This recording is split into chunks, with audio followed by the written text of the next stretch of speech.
হ্যাঁ বাবা খালি ঝগড়া করে কেন? আচ্ছা থাক, ওগুলো আমাদের চিন্তা করে লাভ নাই। দেখ ভাই, আমি এই নাতি আর ছেলেরে তুই আমি কেমনে আসি তুই ক। না ভাইজান, আমি এটা শুনতে চাই না, আপনি একবারে চলে আসেন। দেখি তুই যা।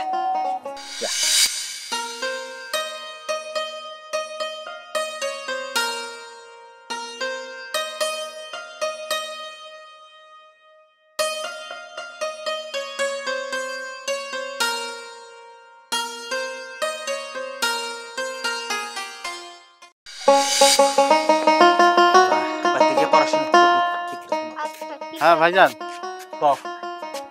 আপনাকে তো কয়েকবার বললাম যে আমার বাসা খালি আছে, আপনার সংসারে যে অশান্তি, আপনি চলে আসেন। আপনি তো আমার কথা শোনেন না, সমস্যাটা কি? ভাই তুই তো আমারে খুব সম্মান করস আর খুব ভালোবাসাস, এই জন্য মহব্বতের সাথে এই কথাটা কইছ।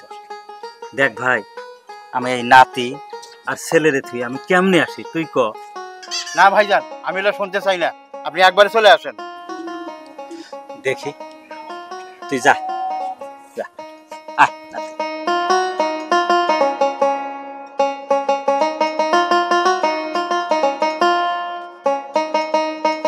আচ্ছা দাদু, হ্যাঁ বাবা খালি ঝগড়া করে কেন?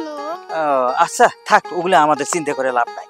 ওদের ঝগড়া ওরা করুক, আর আমরা এখানে দেখো এই যে কত সুন্দর সুন্দর জায়গা, এই দেখছো এত সুন্দর জায়গা তো খুব কম আসছো না, দেখো কত ভালো না। আজকে দুইজনে মিলে এখানে আনন্দ করবো।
দাদুরে, কত কারণে যে মনটা খারাপ থাকে কেমনে বুঝাবো।